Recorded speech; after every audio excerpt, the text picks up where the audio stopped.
Ekaro, Ekason, Ekale, as we this is CROSSBLOGXTV. Don't forget to subscribe, like and share. Alright, it's the young on your Adebayo. Recently, Baba Adeboye sọ̀rọ̀ nípa tithe. Gbogbo àwọn pastors yìí náà nothing sọ̀rọ̀ nípa tithe. Baba Adeboye sọ̀rọ̀ nípa tithe. Everybody jáde. If you don't pay tithe, you're not gonna make heaven. This, that. Baba Adeboye jáde. Ẹ̀yin àkọ́kọ́ gbọ́nú fídíò yìí. I'm going to be apologizing for making a mistake,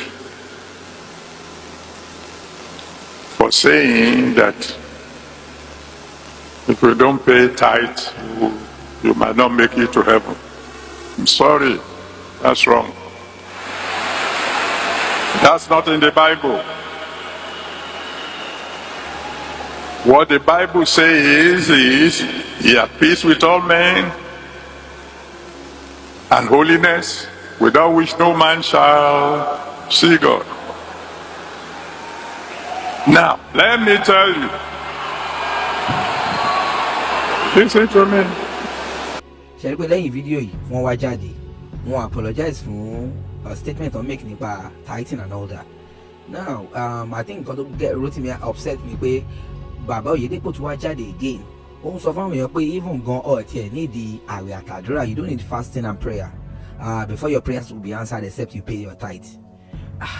China gan ọ̀sán tithe àwọn náà lówó jù, kò sí nǹkan tó wà lé anybody. China náà ti ṣe anyway. Àwọn nǹkan tó máa ń mú inú bí Rotimi náà lélẹ̀, because Rotimi is not against Christ. Ẹ bá lọ gbọ́ àwọn videos ẹ̀ ń gbà mí, ó wà against àwọn tó ń tweet ọ̀rọ̀ Ọlọ́run tó fi ń commit different crime. Please don't forget to subscribe, like and share. Ẹ jẹ́ ká lọ gbọ́ lẹ́nu Rotimi Daniel àwọn nǹkan tó tún dánú bí this time around.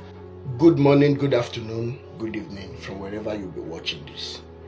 Before I become so angry, you must know the reason why this video is going to be very hot against no other person but Bishop Oyedepo, David Oyedepo of Winners.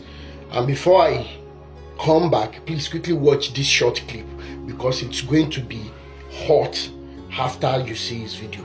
I'll be right back. Stay tuned. I can tell you this: if you are not a tither, you end up a beggar.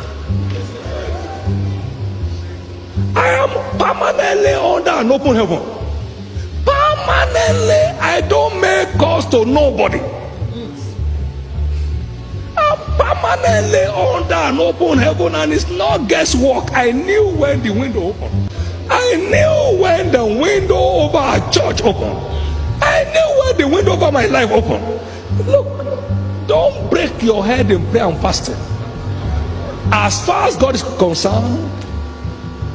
Hello, Ekabo. Inú mi ló pé ẹ ti gbọ́ ọ̀rọ̀ burúkú, ọ̀rọ̀ òpònú, ọ̀rọ̀ àpòdà, ọ̀rọ̀ abániláyé tó jáde lẹ́nu Oyedepo.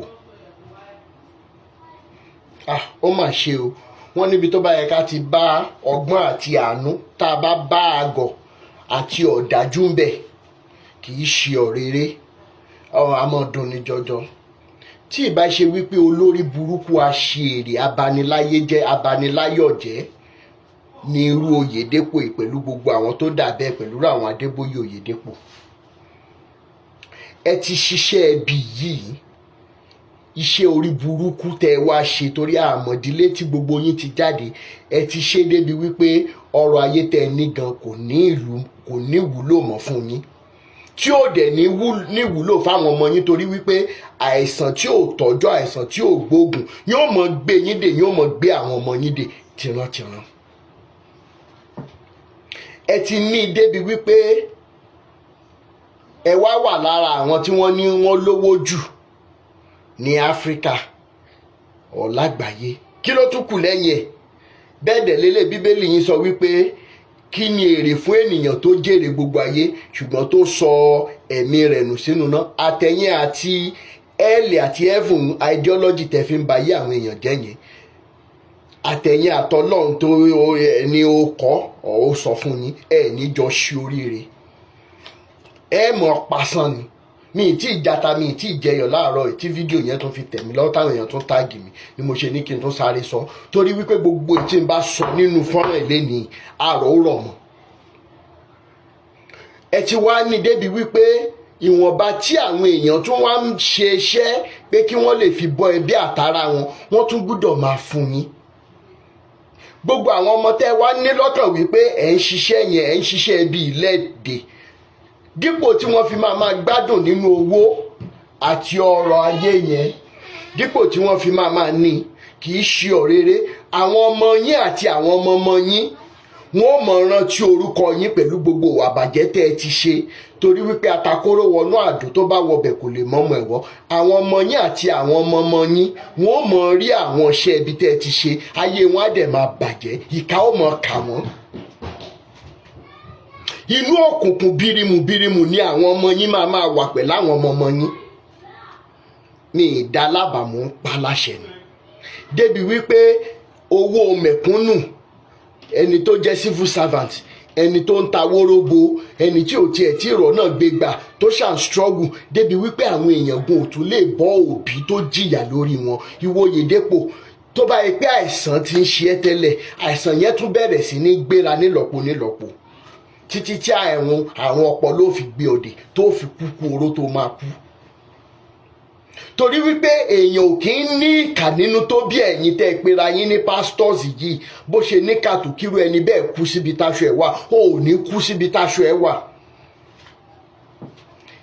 Tí aláàárọ̀, mo mọ̀ pé àárọ̀ ò sùn ẹ́ torí wípé sẹtífíkẹ́ẹ̀tì tó ní o ò lè fi ṣe nǹkan rí àfìgbà tó bẹ̀rẹ̀ sí ní fi bíbélì parọ́, torí wípé bíbélì yín yẹn àláwẹ̀. Ọ̀sán yẹn ló dàbí ìgbà tó ipá àwọn èèyàn rò pé ó ń yẹ, tí wọ́n gan dẹ̀ mọ ìrìn tó ń rìn pé kò yẹ, ó yé mi. Alẹ́ wa ló ń wọ̀ lọ báyìí, alẹ́ yẹn ò ní lẹ́ Oyedepo. Inú ìbànújẹ́ tó fi ọ̀pọ̀lọpọ̀ èèyàn sí pẹ̀lú agbára ayé òṣì tẹ̀ ń wá káàkiri, inú ìbànújẹ́ tó fi àwọn èèyàn sí, àní mo tún sọ lẹ́ẹ̀kan sí, àwọn ọmọ ẹ níran sí ìran, wọn ò ní bọ́ nínú ìgbèkùn ayérayé, wọn ò ní bọ́ nínú àìríjẹ àìrímu. Wọ́n lè, owó yẹn lè wà ń bẹ fisikálì, ṣùgbọ́n nínú ẹ̀mí wọn ò mọ jìyà àjẹjáde láyé.